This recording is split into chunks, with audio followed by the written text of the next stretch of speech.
Hello friends, in this video lecture I will discuss about DNA fingerprinting.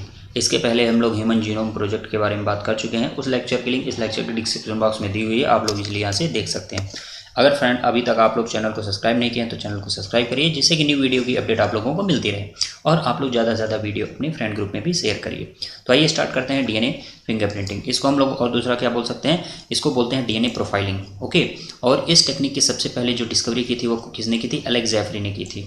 और India में सबसे पहले ये स्टार्ट किया गया था डॉक्टर वी के कश्यप एंड डॉक्टर लालजी सिंह के द्वारा। किसके द्वारा स्टार्ट किया गया था इंडिया में? सबसे पहले डॉक्टर वी के कश्यप एंड डॉक्टर लालजी सिंह। तो आपको ये भी नाम याद रखने हैं। ये टेक्निक होती क्या है? एक्चुअली मैं इसको समराइज़ कर रहा हूँ। इस टेक्निक के द्वारा क्या किया जाता है कि अगर कहीं पे भी क्राइम हुआ है तो उसमें जो सस्पेक्टेड इंडिविजुअल है या विक्टिम है उसको आइडेंटिफाई करना, साथ ही साथ पैटर्निटी टेस्टिंग, मतलब अगर कोई बच्चा है अपने पेरेंट को कह रहा है कि ये मेरा पेरेंट है, या कोई पेरेंट है बच्चे के ऊपर क्लेम किया है कि ये बच्चा है, तो वहाँ पे भी आइडेंटिफिकेशन होता है कि वाकई में जो ये केस हुए हैं इस पैटर्निटी टेस्टिंग के लिए वो वाकई में सही है या झूठ है। तो इस टेक्निक की हेल्प से ये फाइंड आउट किया जाता है कि ये पर्सन जो है या तो इस बच्चे का पेरेंट ये हैं, या तो अगर क्राइम हुआ है तो वहाँ पे विक्टिम की आइडेंटिफिकेशन किया जाता है। इस टेक्निक में कैसे किया जाता है आइए थोड़ा समझते हैं, उसके बाद फिर हम लोग डिटेल में स्टडी करेंगे। मान लीजिए एक सैंपल कलेक्ट किया गया, कहाँ से? सैंपल कलेक्ट किया गया जहाँ पे क्राइम सीन हुआ है, ये डीएनए हो गया वहाँ पे। और मान लीजिए ये क्या है? ये सैंपल है जिसके ऊपर सस्पेक्टेड इंडिविजुअल के, जिसके ऊपर सस्पेक्ट आदमी को डाउट है। अब उनके भी जो भी डीएनए का सैंपल लिया जाएगा, मान लीजिए वहाँ पे कुछ सेल्स होंगी, या तो ब्लड सेल्स है, ब्लड सेल्स में फिर वहाँ पे प्यूरिफाई किया जाएगा, WBCs वगैरह ब्लड का सैंपल लेंगे तो उसमें बहुत सारी सेल्स होंगी। तो अब हमारे पास वहाँ पे डीएनए एक्सट्रैक्ट किया जाएगा। सबसे बस आप ये समझिएगा, जो भी वहाँ पे सैंपल लिया जाए उससे डीएनए निकाला जाएगा।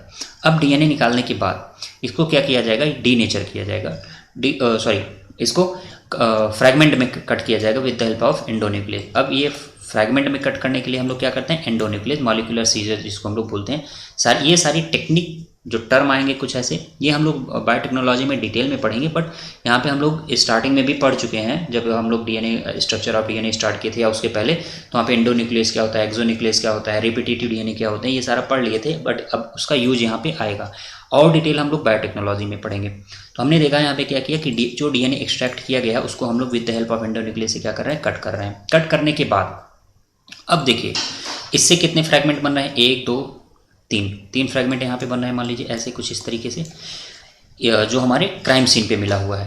अब ये इंडिविजुअल ए है और ये इंडिविजुअल बी है जिसके ऊपर सस्पेक्ट है अभी। अब देखिए यहाँ पे कितने फ्रैगमेंट मिलेंगे? 1 2 3 4 फ्रैगमेंट ए वाले में मिल रहे हैं। कितने मिल रहे हैं? 4 फ्रैगमेंट। बी वाले में कितने मिलेंगे? 1 2 3। बी वाले में कितने मिलेंगे? 3 फ्रैगमेंट मिलेंगे। ओके, तो अब आप देखिए मैच कराइए किसका ज़्यादा मिल रहा है क्राइम केस पे जो सैंपल मिला है और जो सस्पेक्टेड इंडिविजुअल है। तो आप देखेंगे कि बी वाले से ज़्यादा मैचिंग हो रही है। तो हमें अब पता चल गया कि जो क्राइम किया हुआ है वो इंडिविजुअल कौन सा है? बी वाला है। तो आपने क्या किया यहाँ पे?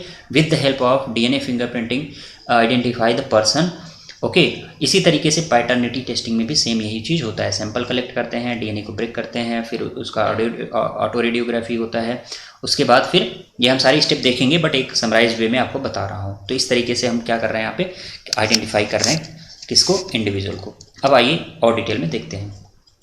ओके, ह्यूमन जीनोम प्रोजेक्ट में हम लोगों ने क्या देखा था? ह्यूमन जीनोम प्रोजेक्ट में देखा था कि जो टोटल जीनोम है उसमें से 99.9% जो बेस पेयर सीक्वेंसेस हैं ये लगभग हर एक इंडिविजुअल में सेम है। ओके, लेकिन 0.1% क्या होते हैं? 0.1% जो होता है वो डिफरेंट होता है। तो जो सेम होते हैं उनको हम लोग बोलते हैं बल्क डीएनए या बल्क जीनोमिक डीएनए। ओके, और जो ये 0.1% हैं ये नॉन कोडिंग होते हैं। इनके पास तो जो बल्क डीएनए इनके पास किसी न किसी प्रोटीन को कोड करने के लिए इन्फॉर्मेशन होती है, बट जो 0.1% है इनके पास कोई भी प्रोटीन को कोड करने के लिए इन्फॉर्मेशन नहीं होती है। इसी के कारण जो ये हमारे पास नॉन कोडिंग डीएनए है, जंक डीएनए है, या इसी को आगे अभी देखेंगे सैटेलाइट डीएनए बोलते हैं, इसी के कारण क्या होता है हम आइडेंटिफाई कर पाते हैं पर्सन को इंडिविजुअल टू इंडिविजुअल। क्यों? क्योंकि ये क्या करते हैं, ये हर एक इंडिविजुअल में इनका जो नंबर होगा वो अलग अलग होगा, या रिपीटिशन होगा वो अलग अलग होगा, बेस सीक्वेंस होंगे वो अलग अलग हो जाएंगे। तो उसके बेसिस पे हर एक इंडिविजुअल में क्या होगा, हम लोग आइडेंटिफाई कर पाएंगे कि अच्छा जो इंडिविजुअल है वो दूसरे से कैसे डिफरेंट है। ओके, या वहाँ पे सिमिलैरिटी भी हम लोग ये कर पाते हैं कि अच्छा ये पेरेंट है तो ये इसका बच्चा है, या इस बच्चे का ये फादर है या मदर है, या क्राइम के जो किया हुआ है ये पर्सन है। इसी बेसिस पे अब ये क्या होता है सैटेलाइट डीएनए, आपको अब डिटेल में पढ़ना है। अब देखिए यहाँ पे क्या होता है कि पॉलीमॉर्फिज्म शो जो होती है वो अभी मैंने बताया कि किसके कारण होती है, जो पॉलीमॉर्फिज्म शो होती है due to presence of repetitive DNA. और जो ये 0.1% है ये क्या है, डीएनए के स्ट्रेचेस तो हैं, बट यहाँ पे जो न्यूक्लियोटाइड के बेस होंगे, न्यूक्लियोटाइड होंगे, वो न्यूक्लियोटाइड के होंगे, उनका रिपीटिशन होगा। मान लीजिए यहाँ पे एडेनिन एडेनिन एडेनिन एडेनिन बार बार आ गया। यहाँ पे क्या हो रहा है, आप देख रहे हैं कि जो न्यूक्लियोटाइड है एडेनिन एडेनिन एडेनिन, ये बार बार रिपीट हो रहा है हमारे न्यूक्लियोटाइड चेन में।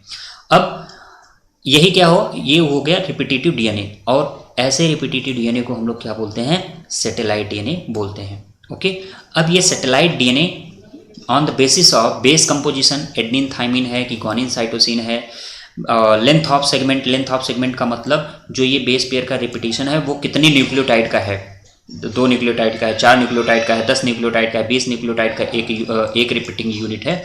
On the basis of repetition length of segment and on the basis of repetition unit, मतलब मान लीजिए ये 5 न्यूक्लियोटाइड का सीक्वेंस है जो या चेन है, ये कितनी टाइम रिपीट हो रही है। एक तो हमें लेंथ ऑफ सेगमेंट और दूसरा number of repeating unit. Okay, इसके बेसिस पे हम लोग सैटेलाइट डीएनए को कैटेगराइज करते हैं mini satellite and micro satellite में। मिनी सैटेलाइट को दूसरा क्या बोल सकते हैं, मिनी सैटेलाइट को हम लोग बोल सकते हैं VNTR, they are VNTR, variable number tandem repeat. अभी क्या होता है हम लोग डिस्कस करेंगे।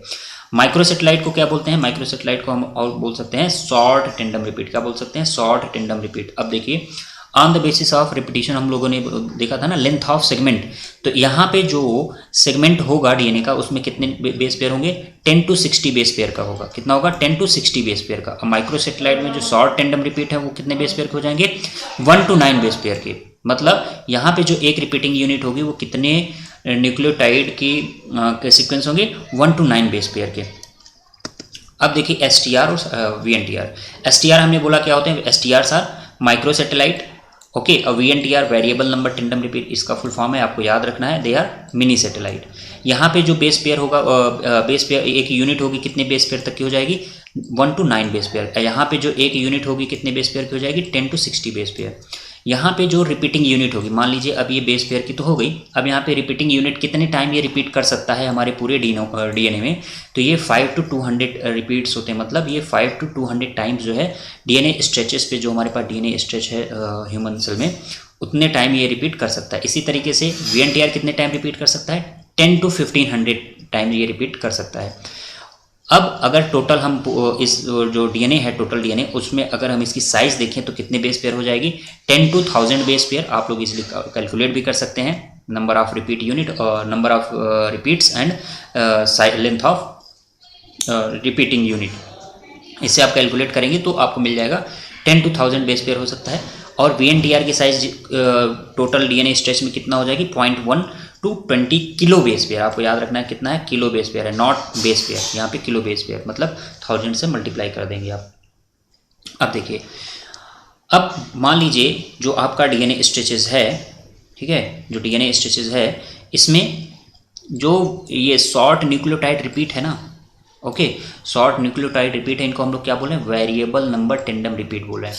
वेरिएबल नंबर क्यों, क्योंकि ये जो शॉर्ट रिपीट है वो हर एक इंडिविजुअल में क्या होती है, वेरी करती है। ओके, मतलब मान लीजिए अगर A पर्सन है तो उसमें 10 टाइम जो ये रिपीटिंग यूनिट है 10 टाइम जो है प्रेजेंट है, और मान लीजिए B पर्सन है उसमें 80 टाइम हो गई। तो आप देख रहे हैं कि जो VNTR है, एक में तो 10 टाइम रिपीट है और एक में क्या है, 8 टाइम रिपीट है। तो यहाँ पे वेरिएबल नंबर हुआ ना, वेरिएबल नंबर टेंडम रिपीट। अब टेंडम रिपीट का आपको मतलब समझना है, तो टेंडम रिपीट का मतलब मैं यहाँ पे समझाता हूँ। आप लोग देखेंगे टेंडम रिपीट का मतलब क्या होता है। मान लीजिए रिपीटिंग यूनिट किसकी है, ATC की है, ATC की। अब फिर से जो रिपीटिंग यूनिट हो जाएगी किसकी हो जाएगी, ATC। फिर से ये जब रिपीट होगा तो किसकी हो जाएगी, ATC। तो आप यहाँ पे देख रहे हैं ATC क्या हो रहा है, बार बार रिपीट हो रहा है टेंडमली। इस ऐसे रिपीटिशन को हम लोग बोलते हैं टेंडम रिपीट। अगर यहाँ पे क्या हो जाए, ATC के बाद आ जाए GGC, फिर आ जाए ATC, फिर GGC, तो ऐसा नहीं।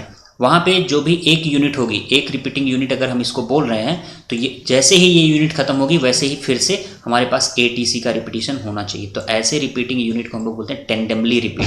तो आप अब समझ में आ गया कि वेरिएबल नंबर टेंडम रिपीट क्यों बोल रहे हैं, क्योंकि जो वहाँ पे रिपीटिंग यूनिट है, सेम रिपीटिंग यूनिट ही क्या होती है, फिर से आती है। तो इसीलिए बोलते हैं tandem repeat a variable number क्यों बोल रहे हैं, क्योंकि हर एक इंडिविजुअल में क्या करती है, इंडिविजुअल टू इंडिविजुअल वेरी करती है। मतलब मान लीजिए किसी में 10 टाइम रिपीट है, किसी में 7 टाइम है, या किसी क्रोमोजोम, अगर एक ही पर्सन में क्रोमोजोम की बात करें तो मान लीजिए क्रोमोजोम नंबर सेकंड पे 7 टाइम रिपीटिंग यूनिट है, फिर क्रोमोजोम नंबर पे 2 टाइम रिपीटिंग यूनिट है, क्रोमोजोम नंबर पे 5 टाइम रिपीटिंग है। तो अब एक क्रोमोजोम में भी ये वेरी करता है। अगर इंडिविजुअल टू इंडिविजुअल बात करें तो वहाँ भी ये वेरिएशन देखने को मिलेगा आपको। और ये जो रिपीटिंग यूनिट है ये क्या है, मिनी सेटेलाइट है। मिनी सेटेलाइट मतलब इनकी जो साइज़ होगी, इनका जो रिपीटिंग यूनिट होगा वो कितना होगा, 10 to 60 बेस पेयर होगी एक रिपीटिंग यूनिट। और कितने रिपीट्स होंगे टोटल डीएनए स्ट्रेचेस पे, 10 to 1500 टाइम्स जो होगा, सॉरी 1500 टाइम्स होगा ये रिपीट करेंगे, इसीलिए इसको क्या बोलते हैं, मिनी सेटेलाइट। तो आपको दो चीज़ याद रखनी है, what is VNTR, variable number tandem repeat. क्यों बोलते हैं, क्योंकि ये हर इंडिविजुअल में वेरी करते हैं। टेंडम रिपीट क्यों बोलते हैं, क्योंकि मान लीजिए जो भी रिपीटिंग यूनिट होगी, एग्जाम्पल के लिए भी हमने देखा था यहाँ पे ATC, तो अगर ATC हमारी रिपीटिंग यूनिट है तो यही जो है बार बार रिपीट होगी और हमको देखने को नहीं मिलेगा। अच्छा, अब VNTR का इंपॉर्टेंट रोल क्या है, अब ये देखिए रोल समझिएगा। यहाँ पे मान लीजिए ये DNA के सीक्वेंस है, ओके, मान लीजिए DNA के सीक्वेंस है और यहाँ पे रिपीटिंग यूनिट जो है वो कुछ है। एग्जाम्पल के लिए AGGCC, ये हमारी क्या होगी, रिपीटिंग यूनिट। फिर से क्या आएगा, AGGCC। तो यहाँ पे ये जो टेंडमली रिपीट हैं, अब ये क्या होते हैं, ये रिकॉग्निशन साइट का काम करते हैं किसी एंडोन्यूक्लियस के लिए। किसके लिए करेंगे, रिकॉग्निशन साइट का काम करेंगे किसी एंडोन्यूक्लियस। मान लीजिए कोई एंडोन्यूक्लियस हम लोग फ्रैगमेंट, अभी हमने देखा था किसके बेसिस पे हम लोग यहाँ पे इंडिविजुअल आइडेंटिफाई कर पा रहे थे, due to presence of different fragment. ऐसे फ्रैगमेंट था ना, हम लोग वहाँ पे देखे थे जब स्टार्टिंग में। तो फ्रैगमेंट बनाने के लिए हम लोग यूज कर रहे थे एंडोन्यूक्लियस। तो ये एंडोन्यूक्लियस के लिए जो रिकॉग्निशन साइट होती है, कुछ स्पेसिफिक रीजन होते हैं, और वो स्पेसिफिक रीजन बेसिकली इन्हीं स्ट्रेचेस पे हमको देखने को मिलेंगे, जिसके कारण अगर ये मान लीजिए इस पर्सन में यहाँ पे प्रेजेंट है, किसी पर्सन में और पहले प्रेजेंट हो जाए ये रिपीटिंग यूनिट, या किसी पर्सन में यहाँ पे लास्ट में प्रेजेंट हो जाए ये रिपीटिंग यूनिट, तो अब क्या होगा, इस पर्सन के लिए तो स्ट्रेचेस देखिए इतना बड़ा और इतना बड़ा हो गया, और दूसरे वाले पर्सन के लिए क्या हो जाए, साइज यही क्या हो जाएगी, डिफरेंट हो जाएगी।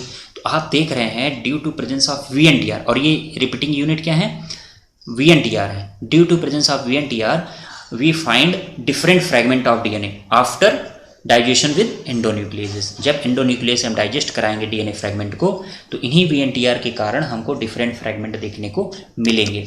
अब ये जब डिफरेंट फ्रैगमेंट मिलेंगे तो उसको हम लोग बोलते हैं क्या कहते हैं, रिस्ट्रिक्शन फ्रैगमेंट लेंथ पॉलीमॉर्फिज्म। इसी आफ्टर डाइजेशन जो हमको लेंथ देखने को मिलेगा डिफरेंट साइज का, तब हम उसको क्या बोलेंगे, रिस्ट्रिक्शन फ्रैगमेंट लेंथ पॉलीमॉर्फिज्म। और ये किसके कारण आता है, due to presence of VNTR। तो अब हम इसको देखें, due to presence of VNTR when the genome cut by restriction endonuclease. ठीक है, अब समझ में आ रहा है आपको, एंडोन्यूक्लियस से कट करेंगे, the length of fragment will be different in individual. अभी आपने देखा कि अगर मान लीजिए कोई हमारे पास ये लेंथ एक पर्सन का DNA है, दूसरे पर्सन का DNA है, तो किसी के लिए रिस्ट्रिक्शन साइट यहाँ पे हो सकती है, किसी के लिए रिस्ट्रिक्शन साइट यहाँ पे हो सकती है। जब कट होगा तो क्या हो जाएगा, एक पर्सन में देखेंगे कुछ ये हमको मिल रहा है, और दूसरे पर्सन में देखेंगे कि हमको यहाँ पे इस तरीके का लेंथ मिल रहा है। तो आप देख सकते हैं, सॉरी यहाँ पे क्या होगा, यहाँ छोटा ये फिर बड़ा। तो आप देख रहे हैं कि डिफरेंट पर्सन में डिफरेंट लेंथ के हमको DNA मिलेंगे, जिसके कारण क्या होगा, हम आइडेंटिफाई कर पाएंगे इंडिविजुअल्स में। These variation in length of restricted fragment, मतलब जो डाइजेस्ट किए गए हैं, is called restriction fragment length polymorphism. Polymorphism को मतलब वेरिएशन मतलब यहाँ पे एक छोटा एक बड़ा, फिर दूसरे में दिख रहे हैं बड़ा छोटा, फिर तीसरा भी आएगा। तो इसी तरीके किसी में मान लीजिए 2 ही रिस्ट्रिक्शन साइट हैं तो 2 ही फ्रैगमेंट मिलेंगे, किसी में 3 फ्रैगमेंट मिल सकते हैं। तो वहाँ पे इस तरीके से जो वेरिएशन हमको देखने को मिलेंगे, इसको बोलते हैं restriction fragment length polymorphism. And याद रखिएगा, it is basis of DNA fingerprinting. यही जो हमको डिफरेंट साइज़ के लेंथ के DNA स्ट्रैंड मिल रहे हैं, यही मेन बेसिस है DNA फिंगरप्रिंटिंग के। यही जो है हमको बता पाता है कि कैसे जो इंडिविजुअल हैं वो कैसे आइडेंटिफाई किए जाएंगे। तो आप लोगों को याद रखना है, restriction fragment length polymorphism is the basis of DNA fingerprinting, या DNA पॉलीमॉर्फिज्म भी अगर ऑप्शन में हो तो आप लगा सकते हैं। DNA polymorphism is the basis of DNA fingerprinting. तो आइए अब देख लेते हैं स्टेप कौन कौन से यूज होते हैं डीएनए फिंगरप्रिंटिंग में। तो यहाँ पे सबसे पहले आपको ध्यान देना है कि डीएनए फिंगरप्रिंटिंग में सबसे पहला स्टेप होता है एक्सट्रैक्शन ऑफ डीएनए। एक्सट्रैक्शन का मतलब होता है कि ये जो सैंपल कलेक्ट किया है उस सेल डीएनए कहाँ होगा, सेल के अंदर होगा। तो सेल को लाइज करना है, ब्रेक करना है और इसमें से ये जो डीएनए प्रेजेंट है इसको निकालना है। तो इसके लिए हम लोग ब्रेक करते हैं, चिल्ड एथेनॉल का यूज करके हम क्या करते हैं, अपने डीएनए को इस तरीके से मतलब सेल के डीएनए को बाहर निकाल लेते हैं। इसको बोलते हैं एक्सट्रैक्शन। एक्सट्रैक्शन के बाद क्या किया जाता है, एम्प्लीफिकेशन, मतलब फॉर्मेशन ऑफ कॉपी। क्यों कॉपी बनाते हैं, मान लीजिए आपने सैंपल जो कलेक्ट किया बहुत कम अमाउंट में, लेकिन आप अगर तुरंत जो सैंपल से कलेक्टेड डीएनए है, एक्सट्रैक्टेड डीएनए है, इसी को यूज कर लें अपने एक्सपेरिमेंट में और फिर मान लीजिए कहीं बीच में आपका एक्सपेरिमेंट फेल हो जाए, फिर आप कहाँ से लाएंगे। तो इसके लिए क्या करते हैं, पहले से कॉपी प्रिपेयर कर लेते हैं। क्यों कॉपी, मान लीजिए आपको फोटो कॉपी दे दिया किसी नोट्स की और आपको बोल दिया यूज करिए, बीच में कहीं खो जाए, कहीं कुछ हो जाए, तो आप क्या करोगे, कहाँ से लाओगे, नहीं लाओगे। फिर आप उसका क्या करते हो, फोटो कॉपी करा के रख लेते हो, 1-2 कॉपी। सेम इसी तरीके से यहाँ पे भी है कि बाद में कोई प्रॉब्लम ना आए, इसके लिए हम कॉपी बना लेते हैं। तो आप कॉपी कैसे बनाते हैं, by using PCR, polymerase chain reaction. ये टेक्निक है, बायोटेक्नोलॉजी में हम लोग इसको भी पढ़ेंगे और जेल इलेक्ट्रोफोरेसिस को भी डिटेल में पढ़ेंगे और वहाँ पे रिस्ट्रिक्शन एंडोन्यूक्लियाज हैं, सारे पढ़ेंगे। बट अभी यहाँ पे बस उसका यूज क्या है ये देख लेते हैं। तो हमने क्या किया कि पीसीआर का यूज करके हमने कॉपी बना ली। उसके बाद कॉपी बनाने के बाद with the help of restriction endonuclease क्या किए, इस डीएनए स्ट्रैंड को क्या किए, डाइजेस्ट कराए। डाइजेशन का मतलब होता है कि हम यहाँ पे फ्रैगमेंट बना लेते हैं। एंडोन्यूक्लियस क्यों बोलते हैं, क्योंकि यहाँ पे ये क्या करेंगे, जो एंजाइम है वो फ्रैगमेंट के बीच, डीएनए का जो भी हमारे पास स्ट्रैंड है उसके बीच में कट करेगा। तो इस पर्टिकुलर साइड पे कट करेगा, रिस्ट्रिक्शन साइड बोलते हैं जिसको। इसीलिए हम यहाँ पे इसको देख रहे हैं कि जो डाइजेशन कराते हैं वो किससे करा रहे हैं, रिस्ट्रिक्शन एंडोन्यूक्लियस से। और commonly used restriction endonuclease in case of DNA fingerprinting वो क्या है, HAE3। इसका नॉमेनक्लेचर हम लोग देखेंगे बायोटेक्नोलॉजी वाले में। ओके, बस आप अभी यहाँ पे याद रखिएगा, HAE3 most commonly used enzyme during DNA fingerprinting. Okay, तो हमने अभी क्या किया, एक्सट्रैक्शन किया, कॉपी बनाया, कॉपी बनाने के बाद एक जो कॉपी ली उसका रिस्ट्रिक्शन डाइजेशन कराया। रिस्ट्रिक्शन डाइजेशन कराने के बाद अब हम क्या करेंगे, ये जो फ्रैगमेंट मिलेगी, 1 फ्रैगमेंट 2 फ्रैगमेंट, अभी इनको अलग करना है ना, तो हम लोग यूज करते हैं technique gel electrophoresis. Gel electrophoresis में होता क्या है, on the basis of their size, जो सेपरेशन होता है वो साइज के बेसिस पे होता है। सबसे बड़ा वाला फ्रैगमेंट सबसे ऊपर, उससे छोटा उससे नीचे, सबसे छोटा वाला सबसे नीचे होता है। ओके, सबसे छोटा वाला जो होगा वो सबसे नीचे होगा फ्रैगमेंट। क्यों, क्योंकि ये निगेटिवली चार्ज होता है और जो यहाँ पे पॉजिटिव एंड होता है तो उधर मूव करता है। जो मूवमेंट जो होगा वो सबसे छोटे वाले का पहले हो जाएगा, उससे बड़ा, देन सबसे बड़ा ऊपर रहेगा। तो आप याद रखिएगा, separation with the help of gel electrophoresis. अब सेपरेट हो गए, आपको अलग अलग स्ट्रैंड के वो मिलने लगे। अब इसको आप क्या कराएंगे, इसको डीनेचर कराएंगे। ओके, डीनेचर का मतलब होता है कि अभी आप यहाँ पे देख रहे हैं ये डबल स्ट्रैंडेड है ना, जो आपने फ्रैगमेंट लिया था डीएनए का डबल स्ट्रैंडेड है, इसको सिंगल स्ट्रैंडेड बनाना है। तो सिंगल स्ट्रैंडेड बनाने को, डबल स्ट्रैंड से सिंगल स्ट्रैंड बनाने को हम लोग बोलते हैं डीनेचुरेशन। तो डीनेचुरेशन कैसे करेंगे, by using alkali solution. Alkali solution का यूज करके हम लोग क्या करेंगे, डीनेचर करेंगे।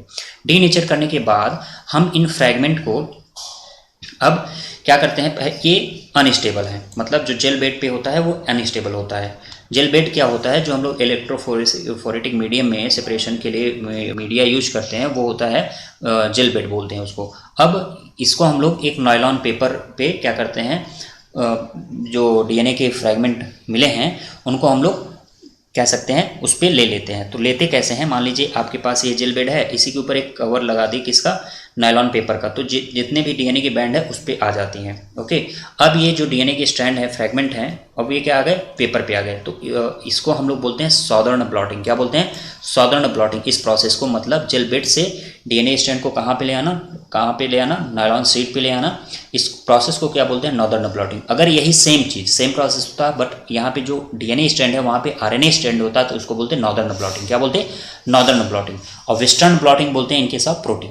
तो आपको याद रखना है, southern blotting for DNA, northern blotting for RNA and western blotting for protein. तो आप यहाँ पे डीएनए फिंगरप्रिंटिंग पढ़ रहे हैं, मतलब डीएनए चाहिए। तो डीएनए का कहाँ से, जेल बेड से नायलॉन पेपर पे आना ही क्या कहलाता है, इसको बोलते हैं सॉदर्न ब्लॉटिंग। अब आपके स्ट्रैंड कहाँ पे आ गए हैं, अब आपके स्ट्रैंड आ गए हैं इस नायलॉन पेपर पे, सेम जैसे वहाँ पे थे।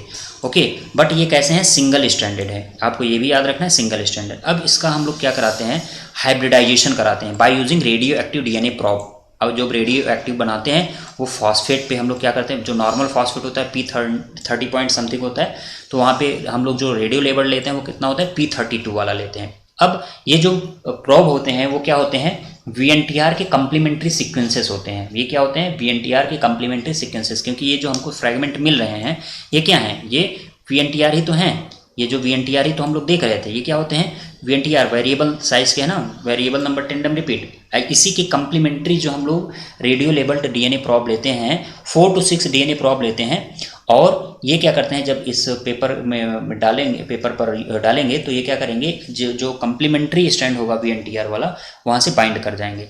अब जब इसकी ऑटो रेडियोग्राफी करेंगे, ऑटो रेडियोग्राफी का मतलब जो नायलॉन शीट है उसको हम लोग एक्सरे लाइट की उसमें एक्सपोज करेंगे, तो हमको बैंड क्लियरली देखने को मिल जाएगी। मतलब मान लीजिए यहाँ पे है तो इस तरीके से बैंड मिल जाएगी, दूसरे उस पे है कॉलम में, तो यहाँ पे आपको ऐसे बैंड मिल जाएगी, ऐसे बैंड मिल जाएगी। तो ये जो बैंड मिलती है कब मिलती है? जब हम लोग इसको जो नायलॉन शीट है उसको कहाँ एक्सपोज करते हैं? एक्सरे लाइट उसमें करते हैं। ओके, यहाँ पे यूवी रेज, कन्फ्यूज मत होइएगा, यूवी रेज में नहीं करते हम लोग, यहाँ पे जो करते हैं वो एक्सरेज में करते हैं। जब हमको क्या कहते हैं, जेल बेड में देखना होता है तब हम वहाँ पे यूवी रेज करते हैं, बट हमें जो ऑटो रेडियोग्राफी करनी होती है तो हम लोग वहाँ पे एक्सरे लाइट का यूज करते हैं। ओके, तो अब जब आपको बैंड मिल गई तब आपको पता चल गया, मान लीजिए ये आपका पेपर है, ये आपका पेपर है, और इसमें आपको बैंड, एक बैंड यहाँ मिली, एक बैंड यहाँ मिली, एक बैंड यहाँ देखने को मिली। ठीक है, तो अब आप क्या करेंगे? एनालाइज करेंगे इसको, specific band on X-ray film. तो अब आप यहाँ पे देख लेते हैं कि इस तरीके से जो हमने सैंपल लिया था उसमें 3 जो है बैंड मिली हुई हैं। अब इसी तरीके से मान लीजिए ये क्राइम सीन का DNA आपने जो है आइडेंटिफाई किया। अब जो सस्पेक्टेड इंडिविजुअल हैं उनका भी DNA सेम तरीके से आप जो है एनालाइज करोगे पहले, और एनालाइज करने के बाद मान लीजिए आपके पास ये इंडिविजुअल फर्स्ट वाले का बैंड है, ठीक है, और ये इंडिविजुअल सेकेंड वाले का बैंड आपको मिल जाए, तो सेकेंड वाले को का बैंड मिल जाए। ठीक है, तो अब ये जो बैंड मिल रहा है, अगर आपसे पूछा जाए कि मोर कॉमन कौन है, इसमें भी 3 बैंड है, इसमें भी 3 है, बट यहाँ पे देखिए ये इस जहाँ पे ये बैंड मिल रही है वहीं पे ये भी बैंड मिल रही है, वहीं पे ये भी बैंड मिल रही है, और थर्ड सेकंड वाले में देखिए यहाँ पे सबसे छोटी बैंड, मतलब एक बैंड ऊपर है, फिर सबसे नीचे है, फिर एक सबसे नीचे है, तो यहाँ पे ये बैंड मैच नहीं कर रही है। कौन वाला मैच कर रहा है? फर्स्ट वाला, ये वाला ज़्यादा मैच कर रहा है। इससे तो हम ये कह सकते हैं कि जो क्राइम सीन पे हमको सैंपल मिला है और जो सस्पेक्टेड इंडिविजुअल में से पहला वाला इंडिविजुअल है, ये वाला, ठीक है, ये वाला क्या है, ज़्यादा मैच कर रहा है इस सैंपल से, तो हम लोग वहाँ पे उसको विक्टिम घोषित कर देते हैं। अब यही प्रोसेस हम लोग देख लेते हैं इस डायग्राम से। यहाँ पे देखिए क्या है, ये ब्लड सैंपल है जो कलेक्ट किया गया है या कहीं से मिला है क्राइम सीन से, उसके बाद इसमें से DNA को एक्सट्रैक्ट किया, DNA को क्या किया, यहाँ पे फ्रैगमेंट बनाया, फ्रैगमेंट बनाने के बाद इसको क्या किए, यहाँ पे PCR वाला नहीं दिखाया स्टेप, यहाँ पे फिर इसको आइसोलेट किए। ओके, आइसोलेट, डिफरेंट फ्रैगमेंट जो है अलग हो गए, ये देखिए यहाँ पे फ्रैगमेंट जो है अलग हो गए हैं, और इसको फिर नायलॉन शीट, अब देखिए ये जेल बेड है, ये जेल बेड है, और ये हमारे पास क्या है, नायलॉन शीट है, नायलॉन शीट पर आ गए। अब इस नायलॉन शीट में हमने क्या किया, ये जो प्रॉब है, रेडियो लेबल्ड प्रॉब है, इस रेडियो लेबल्ड प्रॉब को क्या किया, इस पे डाला, डालने के बाद वॉशिंग की, मतलब जो प्रॉब बाइंड नहीं हुए हैं या जो DNA बाइंड नहीं हुआ है वो हम लोग रिमूव करते हैं। इसके लिए वॉशिंग एक स्टेप होती है, उसको किया जाता है।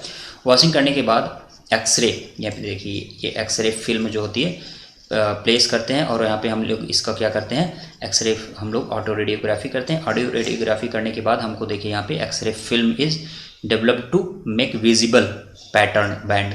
अब यहाँ पे हमको जो विजिबल बैंड होगी किस तरीके की, ये हमको देखने को मिल जाएगी। क्यों?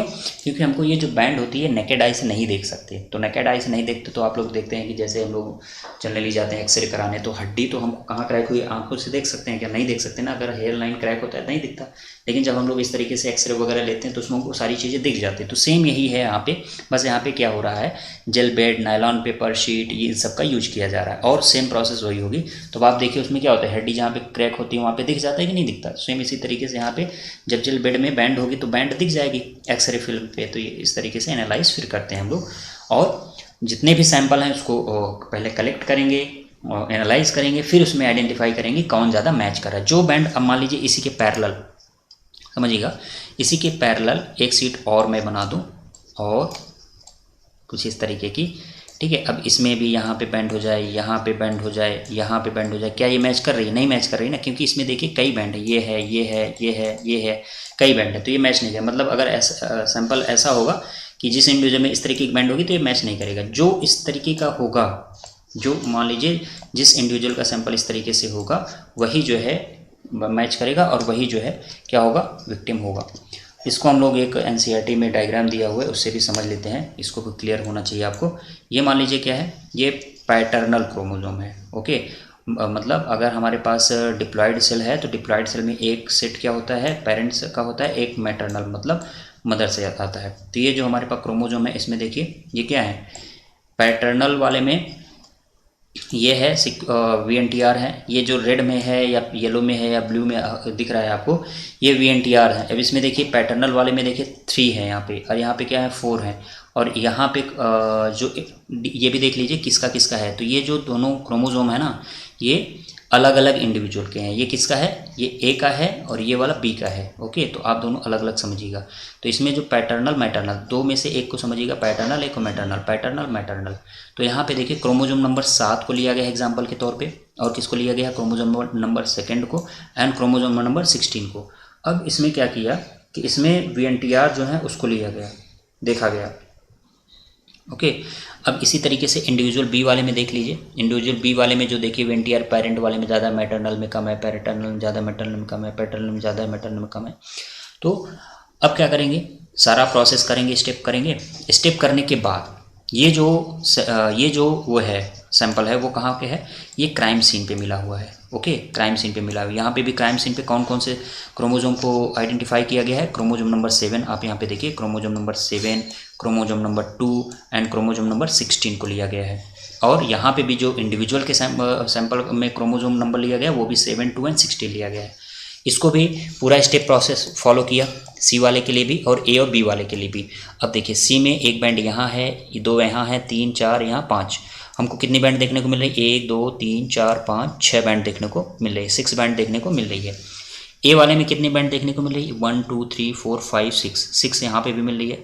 यहाँ पे कितना मिले, 6 बैंड यहाँ पे भी, मतलब जो फ्रैगमेंट हुए हैं वो लगभग सिमिलर हैं, बट अब फ्रैगमेंट किस साइज़ के हुए हैं ये डिफरेंस हमको देखना है। क्यों, क्योंकि जो restriction fragment length polymorphism basis है ना, तो अब देखिए किस लेंथ का जो है मैच करेगा। तो इन दोनों को मैं अलग कर दे रहा हूँ पहले। तो ये देखिए ये इंडिविजुअल ए का है और ये इंडिविजुअल बी का है। तो इसमें जो मैच कराइए, सी वाले का ए के साथ मैच कर रहा है क्या, नहीं, बी वाले से मैच कराइए, सी वाले का बी से, मतलब क्राइम सीन पे जो सैंपल मिला है और बी वाले का सैंपल मैच कराइए। सारी बैंड आपको देखोगे कि वैसी ही मिल रही हैं जैसे कि सी वाले में है, मतलब जो क्राइम सीन पे मिला हुआ है सैंपल उससे मैच कर रहा है। तो आप देख रहे हैं ये क्यों मैच कर रहा है, क्योंकि ये क्या है, डीएनए के स्ट्रेचेज हैं। अब डीएनए के स्ट्रेचेज हैं तो अब जब हम इनको ऑटो रेडियोग्राफ किए तो हमको बैंड की तरह दिखने लगे। तो यही सेम प्रोसेस हमने सबके लिए अपनाया है। तो इसमें जो बैंड मिल रहा है वो बी वाले का सी के साथ मैच कर रहा है, मतलब हम बोल सकते हैं कि यहाँ पे जो विक्टिम है वो कौन है, विक्टिम है वो बी है। ओके, और जो क्राइम सीन पे मिला हुआ है वहाँ पे जो भी काम किया होगा वो कौन किया है, बी वाला, ए वाला नहीं किया है। इसी तरीके से आप पैटर्निटी टेस्टिंग के लिए भी इसको यूज कर सकते हैं। सेम तरीका होगा, कोई क्रोमोसोम को आइडेंटिफाई किया जाएगा पर्टिकुलर को, और उसको क्या किया जाएगा, एनालाइज किया जाएगा, जो बैंड होंगे उसको एनालाइज किया जाएगा, मैच कराया जाएगा। जो मैचिंग हो जाएगी तो बता दिया जाएगा कि ये इसका पेरेंट है, मतलब फादर है या मदर है या बच्चा है, उससे रिलेटेड जो भी होगा वो बता दिया जाएगा। तो आप इस तरीके से देख रहे हैं कि कैसे डीएनए फिंगरप्रिंटिंग में डीएनए के फ्रैगमेंट के बेसिस पे हम लोग क्या कर पा रहे हैं, इंडिविजुअल को आइडेंटिफाई कर पा रहे हैं। और कुछ चीज़ें हैं जो आपको पता होनी चाहिए। India centre for DNA fingerprinting and diagnosis के लिए जो सेंटर है ये कहाँ पे लोकेटेड है, हैदराबाद में। इसको हम लोग शॉर्ट फॉर्म में बोल सकते हैं CDFD। ओके, और जो प्रॉबिलिटी है, अगर आप ये बोलें कि सर क्या अगर 2 इंडिविजुअल में कभी उनके VNTR सेम हो सकते हैं, तो इसका जो सेम होने का चांस है, प्रॉबिलिटी है, वो कितना है, वो कह सकते हैं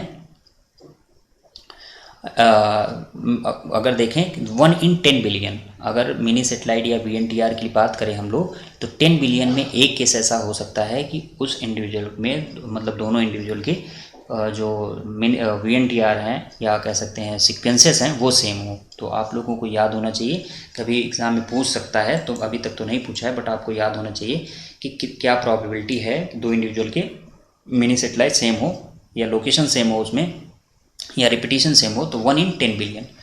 एप्लीकेशन क्या है वीएनटीआर का, तो भी मैंने बताया, paternity testing identification of criminal.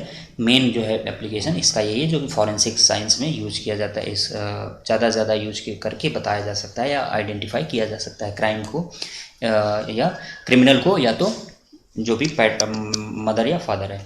तो दोस्तों इस तरीके से आप लोग लेक्चर देखिए और अपने फ्रेंड ग्रुप में भी शेयर करें। आप अपने कमेंट जो है कमेंट बॉक्स में भेज सकते हैं, या आप फेसबुक पेज बायो अकेडमी के नाम से है, टेलीग्राम चैनल है, आप वहाँ पे भी फॉलो कर सकते हैं और अपनी क्वेरी भेज सकते हैं। Thank you.